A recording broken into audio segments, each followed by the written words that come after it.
Story of Kargil war in Hindi. बुद्धिमान और शालीन मानव कभी भी युद्ध नहीं चाहता, क्योंकि युद्ध से विध्वंस और बर्बादी के सिवाय कुछ भी हासिल नहीं होता। पर पाकिस्तान जैसे कट्टरपंथी, ईर्ष्यालु और सरफिरे देशों की समझ में यह बात नहीं आती। उनके सर पर हमेशा रक्तपात का पिशाच जो सवार रहता है।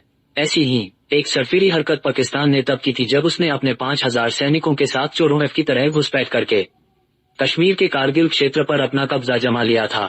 भारत की सेना ने दिलेरी के साथ इस युद्ध को लड़ा था और पाकिस्तान घुसपैठियों को कारगिल से खदेड़ दिया था।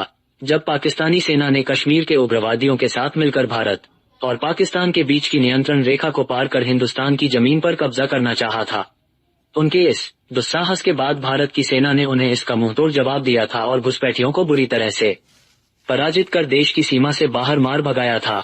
युद्ध की शुरुआत पाकिस्तान की तरफ से हुई थी 3 मई 1999 को। कश्मीर अब लद्दाख के कारगिल जिले में ऊंची पहाड़ियों के ऊपर पाकिस्तान ने अपने 5000 सैनिकों के साथ चोरों की तरह घुसपैठ करके वहां पर कब्जा जमा लिया।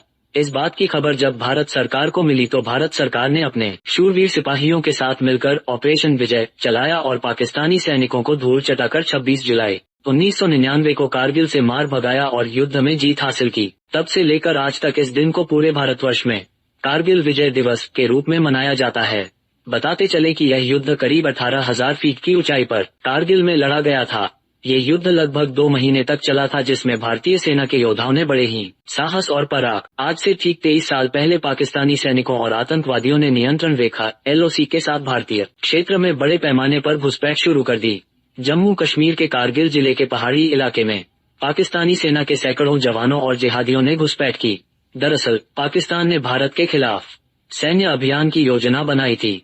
इस योजना को बनाने वालों में पाकिस्तान सेना के तत्कालीन प्रमुख जनरल परवेज मुशर्रफ और 3 अन्य जनरलों मोहम्मद अजीज, जावेद हसन और महमूद अहमद शामिल थे। कारगिल युद्ध की शुरुआत वैसे तो 3 मई 1999 कारगिल के पहाड़ी क्षेत्र में स्थानीय चरवाहों ने कई हथियारबंद पाकिस्तानी सैनिकों और आतंकियों को देखा। उन्होंने सेना के अधिकारियों को इसकी सूचना दी।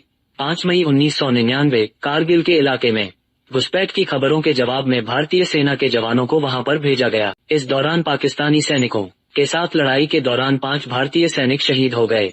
9 मई 1999 पाकिस्तानी सैनिक कारगिल में मजबूत स्थिति में पहुंच चुके थे। यही वजह थी कि कारगिल में भारतीय सेना के गोला बारूद डिपो को निशाना बनाते हुए पाकिस्तानी से 10 मई 1999 अगले कदम के रूप में पाकिस्तानी सेना के जवानों ने LOC के पार द्रास और काकसर सेक्टरों सहित जम्मू कश्मीर के अन्य हिस्सों में घुसपैठ की।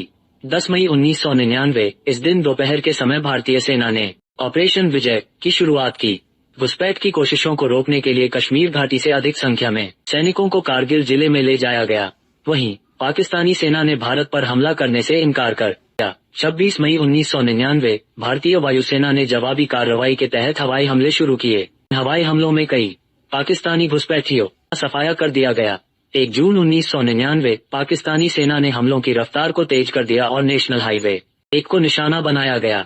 दूसरी ओर फ्रांस और अमेरिका ने भारत के खिलाफ जंग छेड़ने के लिए पाकिस्तान को जिम्मेदार ठहराया। 5 जून 1999 भारत ने दस्तावेज जारी किए जो पाकिस्तानी सेना हमले में हाथ होने का खुलासा कर रहे थे। 9 जून 1999 भारतीय सेना के जवानों ने अपनी बहादुरी का प्रदर्शन करते हुए जम्मू कश्मीर के बटालिक सेक्टर में 2 प्रमुख पोजीशंस पर दोबारा कब्जा किया। 13 जून 1999 पाकिस्तान को एक बड़ा झटका तब लगा जब भारतीय सेना ने टोलोलिंग चोटी पर फिर से कब्जा कर लिया। इस दौरान भारत के तत्कालीन प्रधानमंत्री अटल बिहारी वाजपेयी ने कारगिल का दौरा किया। 30 जून 1999 भारतीय सेना ने टाइगर हिल के पास महत्वपूर्ण ठिकानों पर फिर से कब्जा कर लिया।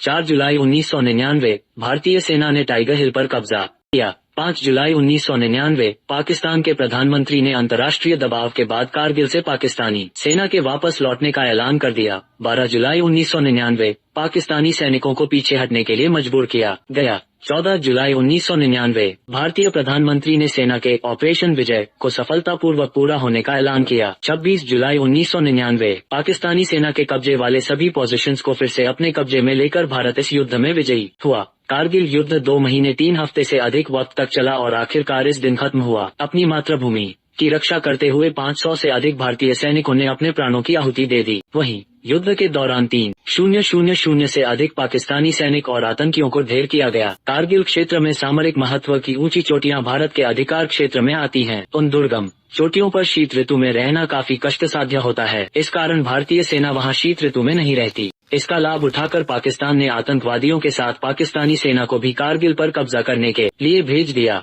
वस्तुतः पाकिस्तान ने सीमा संबंधी नियमों का उल्लंघन किया था, लेकिन उसके पास ये सुरक्षित बहाना था कि कारगिल की चोटियों पर तो आतंकवादियों ने कब्जा किया है, न कि पाकिस्तान की सेना ने। ऐसी स्थिति में भारतीय सेना के सामने बड़ी चुनौती थी। दुश्मन काफी ऊंचाई पर था और भारतीय सेना उनके आसान निशाने पर थी, लेकिन भारतीय सेना ने अपना मनोबल कायम रखते हुए पाकिस्तानी फौज पर आक्रमण कर दिया। पाकिस्तानी सेना ने घुसपैठ कर जिन जगहों पर कब्जा कर लिया था, भारत के जांबाज फौजियों ने उन दुर्गम स्थानों पर दोबारा तिरंगा फहराया था। 60 दिन से ज्यादा चलने वाली इस लड़ाई को ऑपरेशन विजय नाम दिया गया था। कारगिल की लड़ाई की बात होती है तो ये नाम जरूर लिया जाता है। ऑपरेशन विजय के समय पाकिस्तानी घुसपैठियों में सबसे ज्यादा खौफ देखने को मिला था।